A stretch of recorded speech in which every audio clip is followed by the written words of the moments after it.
একটা হিজাব বাইরে থেকে কিনতে গেলে 250-300 টাকার মতো লাগে। সেজন্য বাসায় 2 গজ কাপড় এনে হিজাব তৈরি করার জন্য নিলাম। আসসালামু আলাইকুম। প্রথমে 2 গজ প্রিন্টের 2 গজ কাপড় নিলাম, একটু বেশি আছে 1 ইঞ্চির মতো। তারপর এটা 2 ভাঁজ করে 2 ভাঁজ দিয়ে তারপর কোনা করে একটা ভাঁজ দিয়ে নিলাম। নিয়ে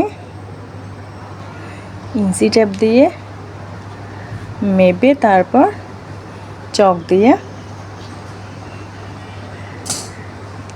রাউন্ড শেপ দিলাম।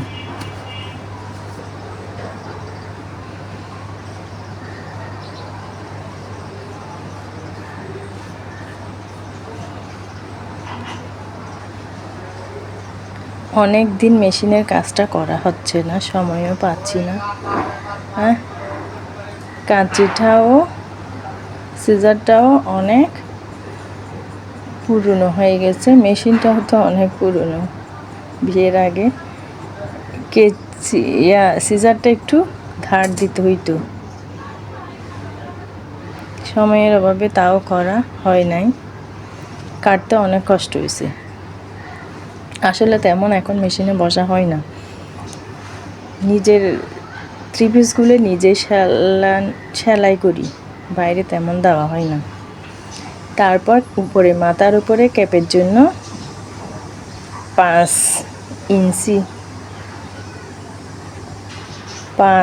ইঞ্চি করে ক্যাপটা কাটা হলো, পাশে 2.5, লম্বাতে 5।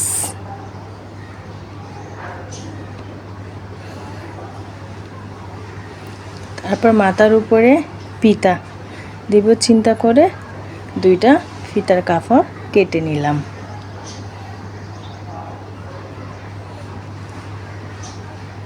বাকি কাপড়গুলো যতক্ষণ পর্যন্ত সেলানো কমপ্লিট না হয় ততক্ষণ পর্যন্ত ফেলে দেওয়া ঠিক না, তাই সব কিছু গুছিয়ে রেখে দিলাম। রেখে মেশিনে চলে আসলাম।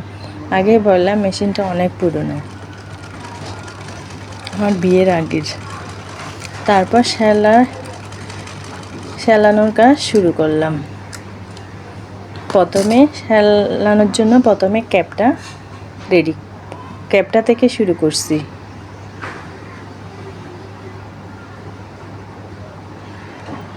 ক্যাপটা রেডি হয়ে গেলে বুকের দিকটা সেলাইয়া তারপর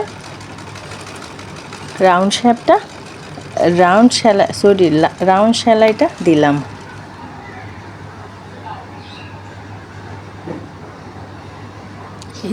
আর গলার দিকে থুতনির দিকে একটা রাবার দিলাম যাতে শক্ত হয়ে বসে থাকে। এই তো তৈরি হয়ে গেল হিজাব, 2 গজ কাপড়ের প্রিন্টের হিজাব।